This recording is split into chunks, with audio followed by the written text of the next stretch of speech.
पूज्य पंडित श्री राम किंकर जी युग तुलसी महाराज की सुयोग्य शिष्या के रूप में पूज्य दीदी मंदाकिनी जी राम किंकर, जो परम तपस्वी, सभी शास्त्रों की ज्ञाता, मानस मर्मज्ञ के रूप में देश विदेश में विख्यात हैं, हमारे बीच में उपस्थित आचार्य कृष्णकांत जी, अध्यक्ष श्री संवर्धन केंद्र हापुड़, मध्य प्रदेश से ही मध्य प्रदेश सरकार में मुख्य सचिव की भूमिका में रहे आदरणीय मनोज श्रीवास्तव जी, IAS श्री राजीव गुप्त जी, आप भी मर्मज्ञ हैं, विद्वान हैं।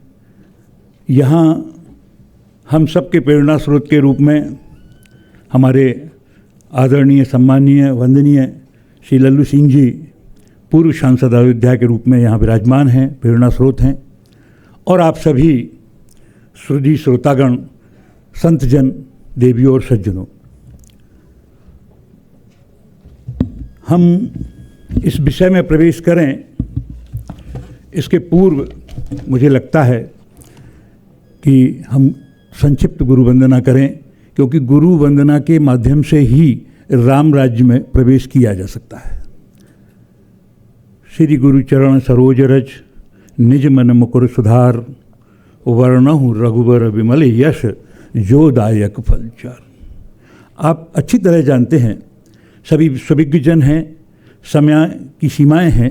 मैं संक्षिप्त में अपनी बात रखते हुए ये बात आपके सामने रख रहा हूँ कि राम राज्य की जो फलश्रुतियाँ हैं, वे फलश्रुतियाँ यदि हमें प्राप्त करना है तो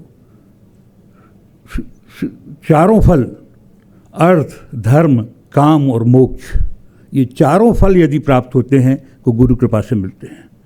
पूज्य दीदी ने पूज्य युग तुलसी राम किंकर जी को अपना गुरु मानकर अपनी वैज्ञानिक संपूर्ण उपलब्धियों के उच्च पद पर रहते हुए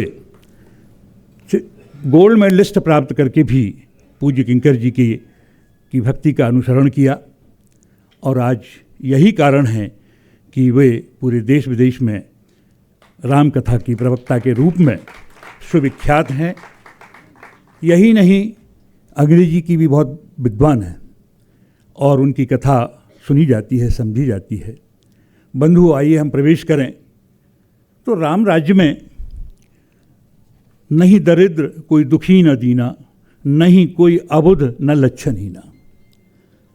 लगता है बड़ी ऐसी बात है कि बड़ा कठिन लगता है, लेकिन आप देखें कि जो दायक फलचार, यदि गुरु कृपा हम पर होती है, गुरु की आज्ञा के अनुसार हम चलते हैं, तब ही हमको सूझे ही राम चरित मणि मानिक, गुपुत प्रगट जह जो जग खानिक, तभी हमको ये सब सुझाव दिखाई देता है।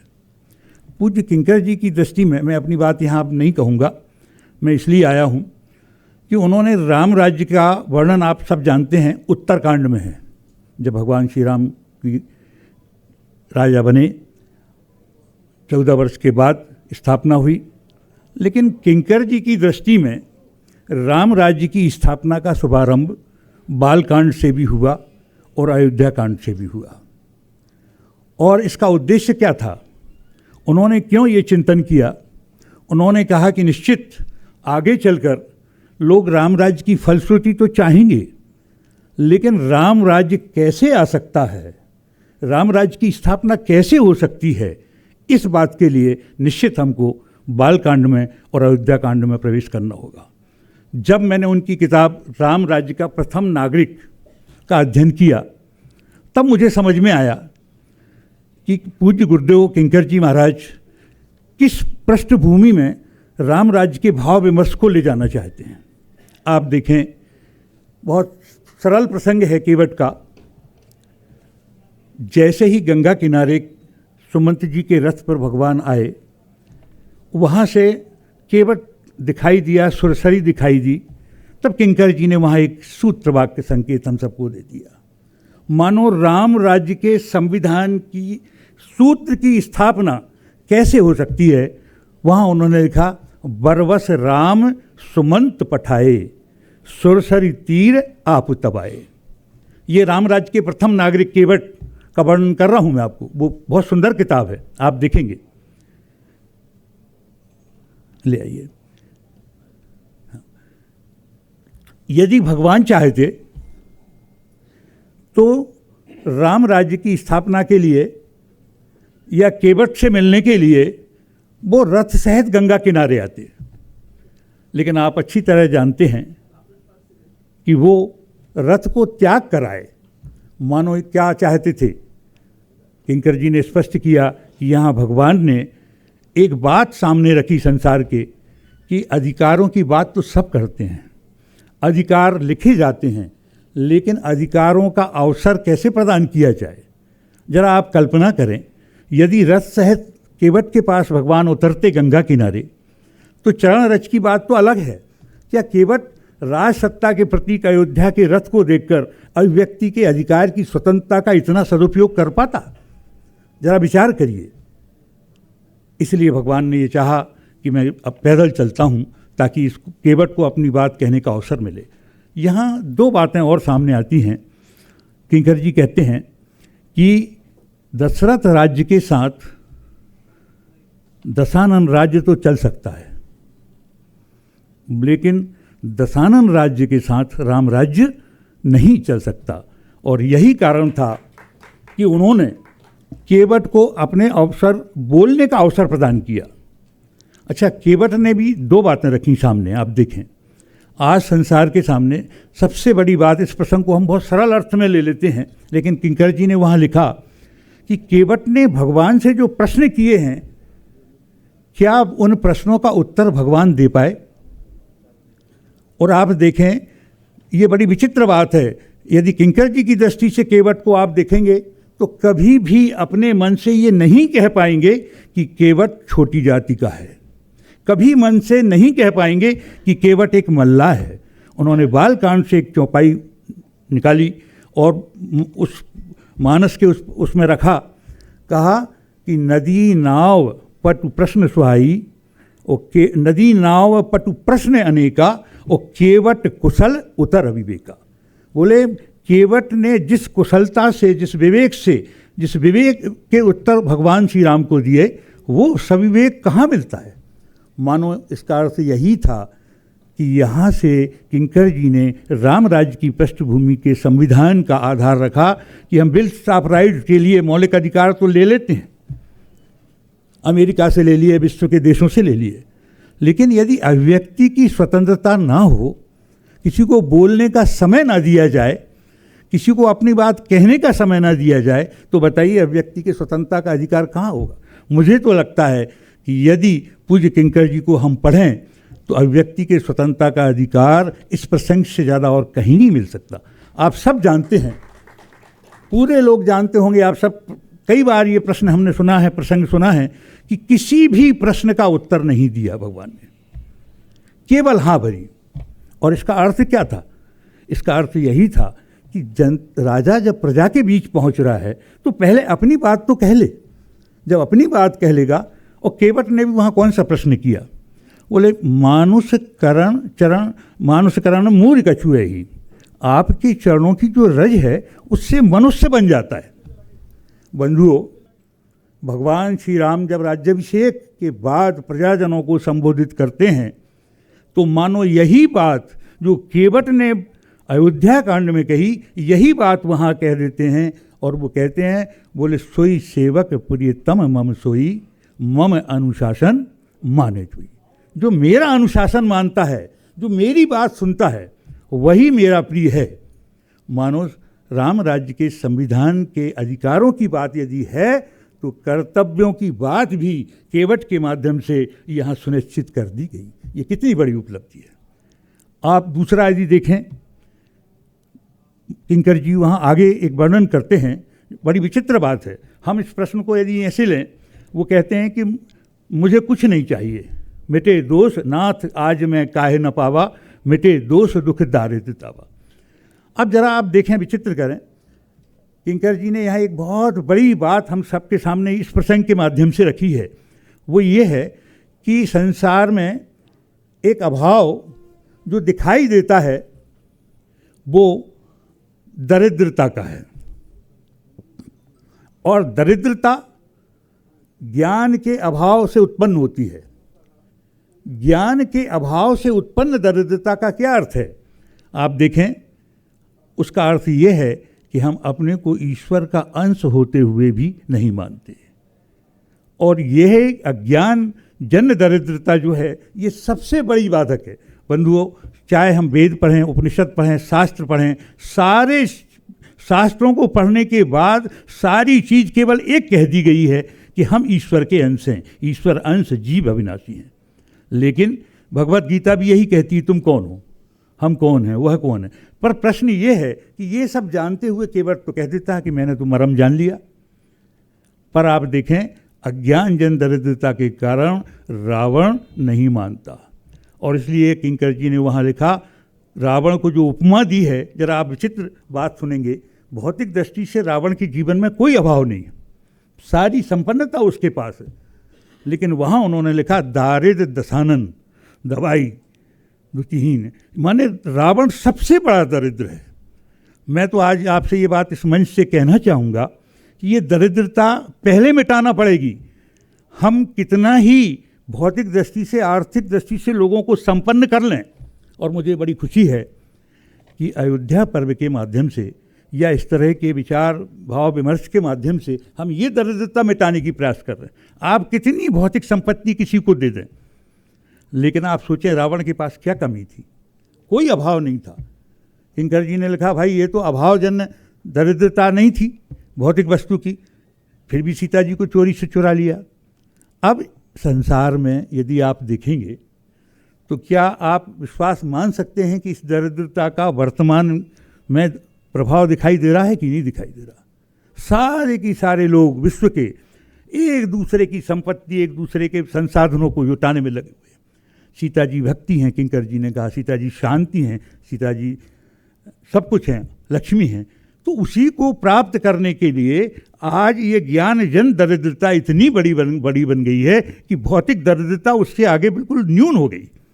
और ये ही लोभ जो है वो लाभ की वृत्ति लोभ में परिवर्तित हो रही है। और इसका परिणाम ये हो रहा है कि हम राम राज्य की स्थापना में बड़े मुश्किल से राम राज्य की स्थापना में यही सबसे बड़ी बात है।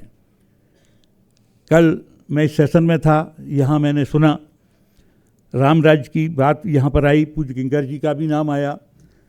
चर्चा ये थी कि राम राज्य की स्थापना राष्ट्र के लिए उपयोगी है, लेकिन मैं इस मंच से आपसे ये कहना चाहूँगा कि राम राज्य की स्थापना जो है राष्ट्र के लिए नहीं, पूरे विश्व के लिए प्रासंगिक है। हम उसको किसी भी दृष्टि से केवल एक सीमा में नहीं बांध सकते।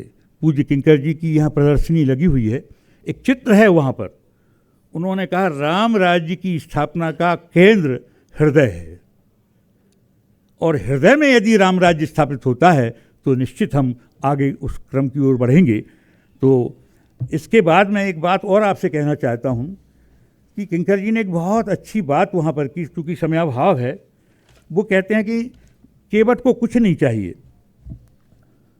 लेकिन आप देखें कि एक भाव उन्होंने जो दिया है, मैं उसको आपके सामने रखना अवश्य चाहूँगा। वो पाश्चात्य प्रसिद्ध विद्वान बर्ट्रैंड रसल से भी मिलता है उसी बात को लेकर के। जब उनसे पूछा गया एक बार कि क्या ये जो प्रकृति पर विजय प्राप्त की जा रही है, इसका क्या अर्थ है? क्या विज्ञान के सारे संसाधनों का हम जो उपयोग कर रहे हैं, ये किस सीमा तक की जानी चाहिए? तो पूज्य किंकर जी ने वहाँ पर उत्तर दिया था कि प्रयास तो किए जा रहे हैं और प्रयास किए जाने चाहिए, ये सकारात्मक हैं, लेकिन यदि इस संबंध में ये तब तक सकारात्मक हैं जब तक प्रदूषण की ये घातक स्थिति ना हो। यदि प्रदूषण की घातक स्थिति हो गई तो प्रकृति पर विजय प्राप्त करने के ये प्रयास सकारात्मक नहीं होंगे बंधु, नकारात्मक होंगे। और इसी संबंध में आप देखें केवट की बात को बर्ट्रैंड रसल अपनी कितनी अच्छे अपनी भावभूमि में कहते हैं कि ऐसे भौतिक विकास को स्वयं के विकास का कारण बताते हुए कहा है कि अब तक प्रकृति के अधीन होकर मनुष्य अनुशासित हुआ। हम लोग प्रकृति के अधीन रह करके अनुशासित हुए, परंतु अब इससे मुक्त होकर वह दास से स्वामी बनने के लक्षण दिखा रहा है इसलिए एक नई नैतिक दृष्टि की आवश्यकता है जो प्राकृतिक शक्तियों के अधीनता के स्थान पर मनुष्य के उत्कृष्ट रूप का सम्मान करे। ऐसे सम्मान की अभाव की वैज्ञानिक तकनीकी खतरनाक है। और ये केवट प्रसंग ये बताता है कि हम उस प्रसंग को भक्ति और अन्य चीज़ों से जरूर जोड़ें, लेकिन भक्ति का प्रभाव यही है कि हमारे हृदय में यदि मनुष्यता की स्थापना हो गई तो इससे बड़ा राम राज्य की स्थापना और कोई दूसरी नहीं होगी। बंधुओं, मेरे पास समय की बात है, लेकिन एक बात और आपके सामने रखूं, थोड़ी प्रकृति की बात हम कर रहे हैं। राम राज्य की स्थापना के संबंध में जब ये बात आई कि नदियों का जल बड़ा स्वच्छ है, ये प्रदूषण की स्थिति भी यहाँ चल रही है, तब किंकर जी कहते हैं कि शीतल अमल सुखद बरबारी, बड़ी ये पवित्र नदियाँ हो गई हैं। तो ये कैसे हो गई, क्या कारण है? आप देखें, इसके पीछे कारण जो है, जब पार्वती जी का जन्म हुआ, सीता जी का जन्म हुआ, तब नदियों में प्राकृतिक स्थितियाँ सुधर गईं। हमारे यहाँ एक आरती गाई जाती है, श्रद्धा भक्ति बढ़ाओ संतन की सेवा। ये सूत्र वाक्य है। श्रद्धा पार्वती हैं, भक्ति सीता जी हैं, और जब हृदय में श्रद्धा होगी, हृदय में भक्ति होगी, तब ही जाकर के हम नदियों का, तालाबों का, तीर्थ स्थानों का सम्मान करेंगे। कई बार ये प्रश्न उठता है, मैं इस मंच से कहना चाहूँगा, ये शासन अकेले की बस की बात नहीं है। हम यदि पर्यावरण प्रदूषण को ठीक करना चाहते हैं, नदियों को स्वच्छ करना चाहते हैं, तो हर नागरिक का ये कर्तव्य होगा कि वह उसके हृदय में भक्ति हो, उसके हृदय में श्रद्धा हो। इसलिए किंकर जी ने एक बात बहुत विशेष रखी, मैंने उसका अध्ययन किया तो मैं आश्चर्यचकित रह गया। उन्होंने कहा कि किसी भी रामचरितमानस में, किसी भी मानस में आपका पुष्पवाटिका प्रसंग नहीं है। किंकर जी ने ही तुलसी के पुष्पवाटिका प्रसंग की व्याख्या करते हुए कहा कि इस प्रसंग की आवश्यकता इसलिए हुई कि श्रद्धा के रूप में पार्वती हैं, भक्ति के रूप में सीता जी हैं। भक्ति यदि श्रद्धा के पास जाएगी तभी जाकर के राम की प्राप्ति होगी, ईश्वर की प्राप्ति होगी, और तभी जाकर के व्यक्ति का हृदय परिवर्तन होगा, चाहे वो विदेह हो, चाहे जन सामान्य हो। लेकिन जब तक ये दोनों नहीं होंगे, तब तक हमारी वो आरती में गाए जाने वाला जो पद है, वो केवल एक दीपक जलाकर एक रस्म अदायगी होगी कि श्रद्धा भक्ति बढ़ाओ। श्रद्धा हृदय में होना चाहिए, भक्ति हृदय में होना चाहिए। आइए, मेरे पास अब दीदी को भी हमें सुनना है, आज सभी यहाँ उपस्थित हैं। इस विषय पर बहुत विस्तार से चर्चा की जा सकती है, इतनी चर्चा की जा सकती है। किंकर जी ने एक बार और कहीं लिखा, आप देखें कि सागर निज मर्यादा रही, डारही रत्न तटिन नर लही। यदि इस व्याख्या को आप सरल शब्दों में देखें तो ऐसा प्रतीत होता है कि कोई चमत्कार है। ये चमत्कार नहीं था। सागर की मर्यादा में रहना, आप सब विज्ञ हैं, दिल्ली के निवासी हैं, बाहर से आए हैं सब। आज समुद्र उफन रहा है, वैज्ञानिक घोषणा कर रहे हैं, सत्र आयोजित हो रहे हैं, पर सागर अपनी मर्यादाओं को उलझ रहा है। पर क्यों? दूसरी वाक्य में किंकर जी ने व्याख्या की, बोले डारही रत्न तटिन नर लही। रत्न डाल देते थे तटों पर और लोग उनको प्राप्त कर लेते थे। अब आप बताइए, क्या ये चमत्कार हो सकता है? निश्चित राम राज्य के कारण, श्रद्धा भक्ति के कारण लोगों का हृदय इतना परिवर्तन हो गया था कि वे केवल अपनी आवश्यकता की उपयोग की वस्तु ही लेते थे। आज भी रत्न गर्भा के कोष में कहीं कमी नहीं है, लेकिन चाहे हॉर्मुज हो, चाहे आपका अमेरिका का हो, चाहे ईरान का हो, आप देखें सारे संसाधन प्राप्त करने के लिए हम लोग लगे हुए हैं और उसके लिए बहुत वैश्विक स्तर पर संघर्ष हो रहा है। मैं इन्हीं आशा और विश्वास के साथ कि बाहर बहुत बढ़िया एक प्रदर्शनी लगी हुई है, वहाँ पुस्तकें भी आपको उपलब्ध हैं। ये इसलिए आप पढ़िए कि इसकी आवश्यकता हम सबके जीवन में है। राम किंकर जी की प्रासंगिकता आज बहुत बढ़ गई है। मैं तो ये कहना चाहूँगा कि विश्व में यदि अध्यात्म, धर्म और दर्शन के विषय में यदि हम कुछ कहना चाहते हैं तो उनसे ही हमको कुछ ना कुछ लेना होगा, उनसे ही हमें कुछ समझना होगा। और यदि हम ये समझते हैं तो निश्चित मानकर चलें कि हम राम राज्य की स्थापना की ओर बढ़ रहे हैं। बहुत बहुत धन्यवाद। जय हिंद।